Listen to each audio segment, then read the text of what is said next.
Chairman صاحب، سب سے افسوسناک بات تو وہی ہے جیسے دوست محمد صاحب نے بھی کہا کہ اس وقت سینٹ میں ٹوٹل 12 کے قریب اراکین بیٹھے ہیں، 86 کا ہاؤس ہے، اور اس سے زیادہ افسوسناک کہ چلیں اپوزیشن تو ہمیشہ سے غائب رہتی ہے، لیکن آج سیریسنس دیکھیں کہ ایک بھی شخص اس پوری پہلی رو میں موجود نہیں ہے۔ کتنے کہ یہ لوگ سیریس ہیں بجٹ کے حوالے سے اور ہماری تقریر سننے کے حوالے سے اور ہماری ریکمنڈیشن سننے کے حوالے سے، لیکن اینی وے انہیں خالی کرسیوں کو سنائیں گے شاید کیونکہ ان کے ضمیر جاگ جائیں، لیکن جاگنے انہوں نے پھر بھی نہیں ہے۔ سر میں آغاز کروں گا، سر صبح میں نے اخبار اٹھایا آج، اور ڈان کا اخبار اٹھایا، دا نیوز اٹھایا، تو اس میں پڑھنے کی کوشش کی تھی بجٹ کے اوپر کیا تقریر کروں سر۔ بڑا ڈھونڈا، آخر اس میں سے 2-3 چیزیں بڑی زبردست ملی سر بولنے کے لیے۔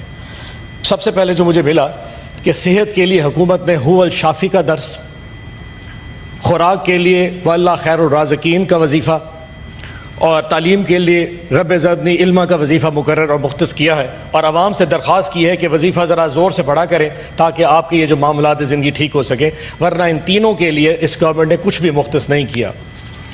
اس سے بڑی تکلیف جو ہوئی وہ یہ ہوئی کہ جب پیپلز پارٹی کا میں نے بیان دیکھا، اب تاج حیدر صاحب اٹھ کے چلے گئے، اس سے بڑی منافقت شاید ہی کوئی جماعت کر سکی ہو جو کہ اس وقت پیپلز پارٹی کر رہی ہے، کہ ایک زہر قاتل جیسا بجٹ پیش ہوا اور انہوں نے کہا کہ ہمیں علم ہی نہیں۔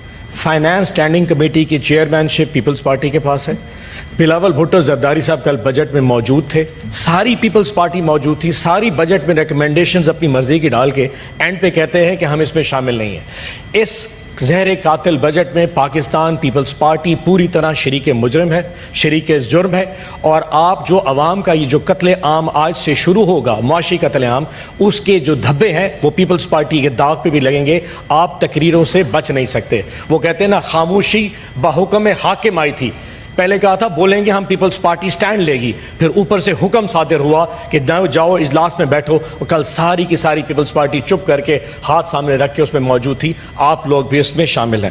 2 چیزوں کی کلیریفیکیشن کامران صاحب نے ریز کی، میں کلیئر کر دوں۔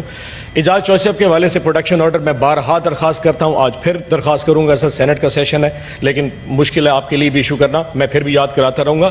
اعجاز چوہدری صاحب کی بیٹی کی جو ویڈیو تھی اس میں وہ فرما رہے تھے، اپنے بیٹے کو انفارم کر رہے تھے کہ عوام کے جذبات بہت زیادہ ہیں اور عوام نے یہ کر دیا ہے، اور یہ گملے بھی ٹوٹ گئے اور یہ کام جو چیزیں بتا رہے تھے وہ اپنے بیٹے کو انفارم کر رہے تھے، یہ نہیں کر رہے تھے میں نے کہا، اور اس کو پھر اٹھا کے ان بیچارے کو اس وقت 1 سال سے جیل میں ڈالا ہوا۔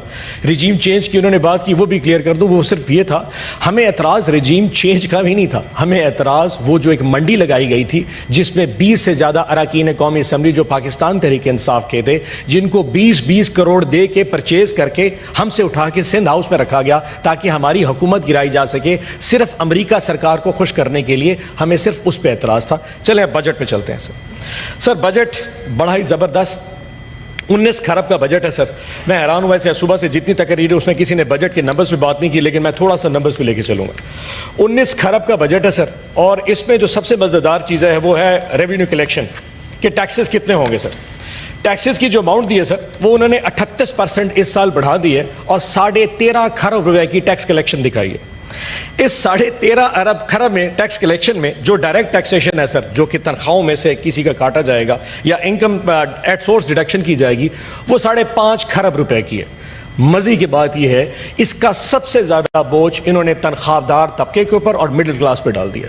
ہوا کیا، ہمیں نے کہا جی کہ 20% تنخواہیں بڑھا دی، کل سے سارے سرکاری ملازمین بڑے خوشی بڑے خوش، پاکستان مسلم لیگ نون نے 20% تنخواہیں بڑھا دی۔ میں آج صبح سیلری کا سلیب لے کے آیا سر، کیا کمال چیز ہے، تھوڑی کیلکولیشن، دوسرا پاکستان کو بھی پتہ لگے ایشو کیا ہے۔ ایک وہ شخص جس کی 1 لاکھ روپے تنخواہ ہے سر، 12 مہینے میں وہ 1 لاکھ اپنا 12 لاکھ روپے کما لیتا ہے۔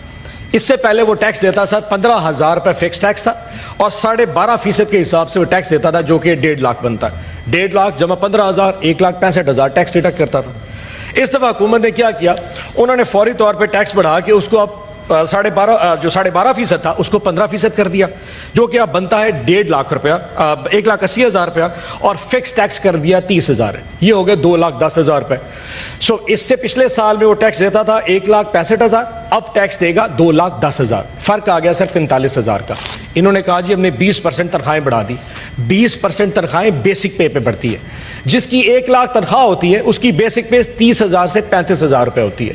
اس 30 یا 35,000 کے اوپر جو 20% ہے وہ پورے سال کی جو بنتا ہے, سر میں نے حساب لگایا, وہ بنتا ہے 48,000 روپیہ. سو آپ نے 48,000 کی تنخواہیں بڑھا دی لیکن 45,000 کا ٹیکس لگا دیا. اس کی جیب میں کتنے بچے؟ 3,000 روپے. ٹوٹل 3,000 پورے سال میں بچیں گے. اوپر سے ظلم چیک کریں, انڈائریکٹ ٹیکسیشن سر 7.5 کھرب روپے کا, انڈائریکٹ ٹیکسیشن 7.5 کھرب کا. اور اس میں سب سے بڑی اماؤنٹ کیا ہے؟ پیٹرولیم کی لیوی. یعنی کہ جو پاکستان تحریک انصاف اپنے دور میں ہم نے 60 روپے تک میکسیمم لیوی رکھی تھی, انہوں نے بڑھا کے اس کو 80 روپے کر دیا ہے. 80 روپے سے کیا ہوگا؟ اور ہم نے سر 60 روپے جو رکھی تھی, ہم 35 روپے سے اوپر کبھی بھی نہیں گئے. انہوں نے 60 کو 80 روپے کر دیا ہے. اس کا مطلب یہ ہے کہ عوام اب 20 روپے اس پورے سال میں پیٹرول کی قیمت بڑھے گی. وہ جو 3,000 روپے ایک تنخواہ دار طبقہ اس ٹیکس میں سے 20% تنخواہ کے بچا رہا تھا, جب 20 روپے لیٹر پیٹرول بڑھے گا تو وہ اور پورے خاندان کے اوپر جو اثر آنا ہے پورے مہینے پورے سال کا, وہ 40 سے 50,000 روپے آئے گا. بچے کا اس کے پاس 40,000 اور اس حکومت کے پاس چلا جائے گا. سو میں یہ بتا دوں اس پورے عوام کو بھی اور اس حکومت کو بھی کہ آپ کے 20% جو آپ نے اضافہ دیا ہے اس کی وجہ سے مڈل کلاس پوری دب چکی ہے, کیونکہ آپ نے جو ٹیکس سلیب بڑھائے وہ بیچارہ دب گیا. اور یہ صرف اور صرف سرکاری ملازمین کے لیے ہے. آپ نے جو ٹیکس سلیب بڑھائی ہے وہ تو تمام پاکستان کے تمام ملازمین کے لیے ہے جو کہ سرکاری نہیں ہے. اب جو پرائیویٹ چیپٹر میں کام کرتا ہے, کسی غیر سرکاری کمپنی میں کام کرتا ہے, اس کی تنخواہ تو اس کی کمپنی نہیں بڑھائے گی. وجہ کیونکہ پاکستان میں جو انکم ہے وہ تو نہیں بڑھ رہی. تو کمپنیز اور فیکٹریز اگر پیسے نہیں بڑھائیں گی تو انہوں نے تو اپنے لوگوں کی تنخواہیں نہیں بڑھانی. سو وہاں اس کی تنخواہ بھی نہیں بڑھی اور آپ کا ٹیکس سلیب بڑھ گیا, وہ بھی برباد ہو گیا. سو ایک تو میرا یہ تھا کہ انہوں نے جو یہ ظلم کیا ٹیکس بڑھا کے, یہ پاکستان کے عوام کے اوپر بہت بڑا ہتھوڑا مارا. دوسرا سر جب بھی بجٹ پیش کیا جاتا ہے ایک ویژن دیا جاتا ہے اکنامکس کا کہ جی ہم پاکستان کو کدھر لے کے جانا چاہ رہے ہیں. ابھی پورا کا پورا ایک کانوائے جناب پاکستان مسلم لیگ نون کا اور گورنمنٹ کا چائنا گیا ہوا تھا. بڑے بڑے لوگ بھی گئے ہوئے تو سوٹ پہن کے ہمیں فوٹو دکھائی کہ بس سارے 1 پیج پہ کٹھے چلتے نظر آ رہے تھے. حیران ہوں سر, یہ وہاں پہ چائنا میں ایک شہر کے ڈپٹی میئر سے مل کے آئے ہیں, جس شہر کی ویلیو پاکستان میں وہی ہے جو ایک ملتان کی ویلیو ہے, وہاں چائنا کا ملتان کے ڈپٹی میئر سے مل کے واپس آ گئے. بھائی آپ نے جا کے ان سے سیکھنا ہے تو ان کے ویژن سے سیکھیں, ان کے اسپیشل اکنامک زون سے سیکھیں. یہاں پہ 9 اسپیشل اکنامک زونز ہیں. بجٹ میں ایک ایسا چیپٹر نہیں رکھا کہ سی پیک کے اوپر ان اسپیشل اکنامک زون میں کوئی ایک فیکٹری لگا دے, ان پروڈکٹس اور گڈز اینڈ سروسز کے لیے کوئی مراعات بنا دے. کچھ نہیں رکھنا, صرف چائنا سے بھیک مانگ کے واپس آ جانی. کوئی ویژن ان کے پاس نہیں تھا. حیرانی کی بات یہ ہے, ہمیں کہتے ہیں ہم پی آئی اے بیچ رہے ہیں, ریلوے بیچ رہے ہیں, اسٹیل مل بیچ رہے ہیں. وجہ کیا ہے؟ اس کی وجہ بھی ہے سر, قانون یہ ہے کہ پہلے ایک آرگنائزیشن کو بنایا جاتا ہے, پھر اس میں بھرتیاں کی جاتی ہیں. پی آئی اے میں پاکستان پیپلز پارٹی نے دبا کے بھرتیاں کی ہیں, ساری سیاسی بھرتیاں. ایم این اے تیرے 100 ملازم, فلانے ایم پی تجھے 50 بندے مل جائیں گے. اتنی بھرتیاں کر کے اس پورے کے پورے محکمے کو خراب کر دیتے ہیں. جب وہ محکمہ بگڑ جاتا ہے کہتے ہیں جس کو بیچ دے. یہ اسٹیٹ اونڈ انٹرپرائزز جو ہے نا, یہ پاکستان پہ بوجھ ہے, اب ان کو بیچ دے دیا جائے. او حضور اپنی صلاحیت پیدا کریں. آپ پی آئی اے, ریلوے, اسٹیل مل جیسے محکمے چلا کے دکھائیں. اسی لیے آپ حکومت میں بیٹھے ہیں. اگر جائیدادیں بیچ کے آپ نے پاکستان چلانا ہے تو پھر پارلیمنٹ بھی بیچ دیجئے. آپ اس کو بھی آؤٹ سورس کر دیں. آپ اسلام آباد کا ایئرپورٹ آؤٹ سورس کر دیں, اسے بھی آؤٹ سورس کر دیں, کسی اور کو دے دیں, وہ اس سے بہتر چلائیں گے. ہم نہیں چلا پا رہے. جس طرح آپ سے حکومت نہیں چل رہی, یہ پارلیمان بھی نہیں چل رہا. میں خالی کرسیوں کو بیٹھ کے ریکمنڈیشن دے رہا ہوں, جہاں ایک منسٹر ایم این اے یہاں نہیں بیٹھا میری بات سننے کے لیے. یہ پارلیمان, یہ تقریریں سب فضول ہے حضور. یہ صرف ایک ڈرامے بازی عوام کو دکھانے کے لیے. ہم بھی ڈرامے بازی کر رہے ہیں ان کو بتانے کے لیے کہ ہم تمہاری جنگ لڑ رہے. حقیقت میں میری تقریر کوئی بھی نہیں سن رہا, کسی کے اوپر کان کے اوپر جو نہیں رہے کہ ہم یہاں بیٹھ کے کیا بات کرتے ہیں. یہ پارلیمان بھی فضول چل رہے ہیں. ہمیں ایشو کی بتایا گیا کہ جناب فائنانس منسٹر صاحب بہت پڑھے لکھے ہیں. سر ہوں گے پڑھے, اچھی انگریزی بولتے ہیں, سوٹ بھی بہت اچھا بولتے ہیں, لیکن کیا وہ یہ بتائیں گے کہ آج سے تقریباً 4 مہینے پہلے ان کے پاس اپنی شہریت کون سی تھی؟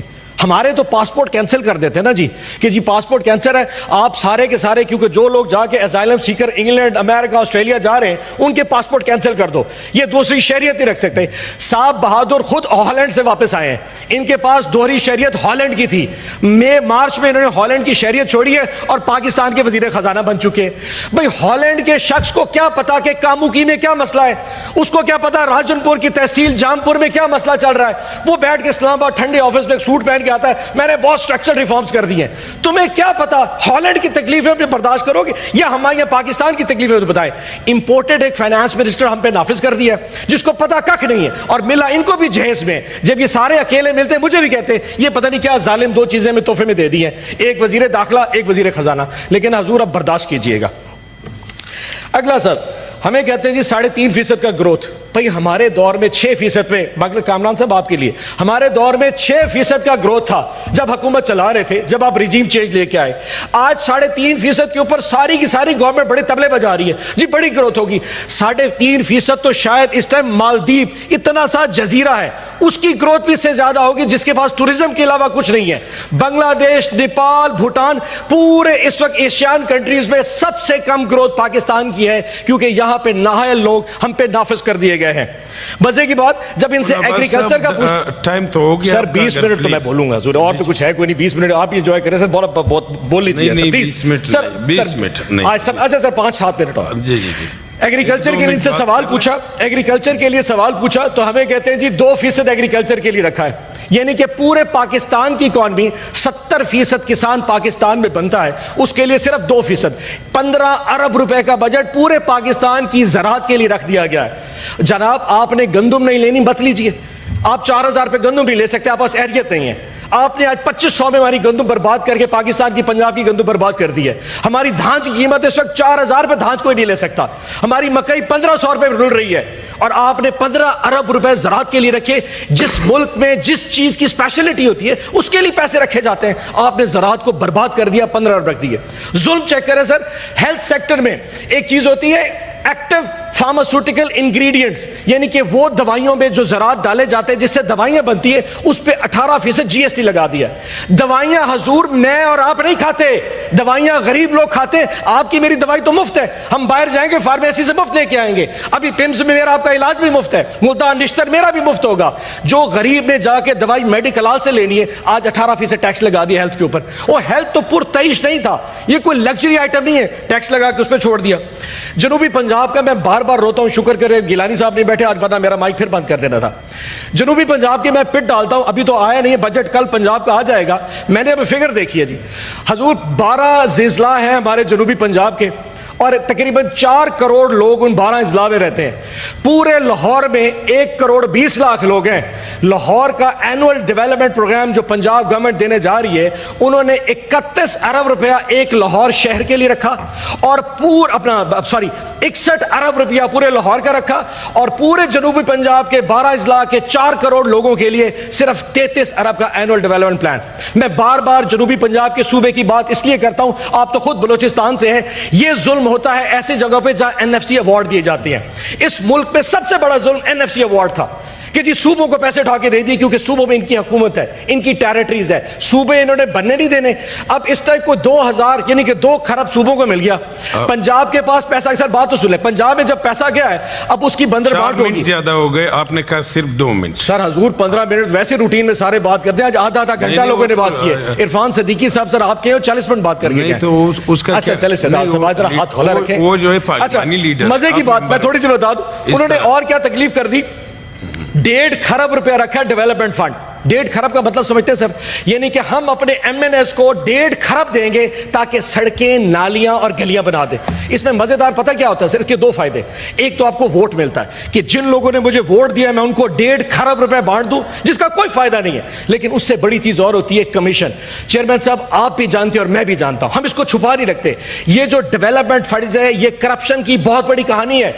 صوبوں میں علیحدہ علیحدہ ریٹ ہوں گے, میں کسی صوبے کا نام نہیں لوں گا, لیکن پنجاب میں اس کا ریٹ 10% کمیشن ہے, جس سے ڈپٹی کمشنر بھی کھاتا ہے, اوورسیئر بھی کھاتا ہے, سپروائزر بھی لیتا ہے, جو وہاں پہ ایگزیکٹو انجینئر بیٹھے ہوئے ہیں کو ایکسینز کہتے ہیں وہ بھی کھاتے ہیں, اور جو عوامی نمائندہ اگر اس کا دین قبول کرے, اگر وہ سمجھتا ہے تو 5% وہ بھی کھاتا ہے. سو 1.5 کھرب روپے کے اوپر اس دفعہ یہ لوگ 30 ارب روپے کمیشن کے نام پہ کھایا جائے گا, کوئی قبول کرے یا نہ کرے, لیکن یہ اپنے MNS کو پیسے دیں گے, ہمارے MNS کو نہیں. آپ بجٹ پہ بات کریں, میں بجٹ بول رہا ہوں سر, 1.5 کھرب اس پہ رکھ دیا کر لیں. ابھی 1 منٹ آپ کے پاس مزید. اچھا اگلی بات سر, مزے کی بات, ایک سر آخری بات. پاکستان میں ریٹیلر اس وقت 30 لاکھ ریٹیلر ہے, دکانیں FBR کے پاس رجسٹرڈ صرف 50,000 ہے, اس پہ ٹیکس نہیں لگایا.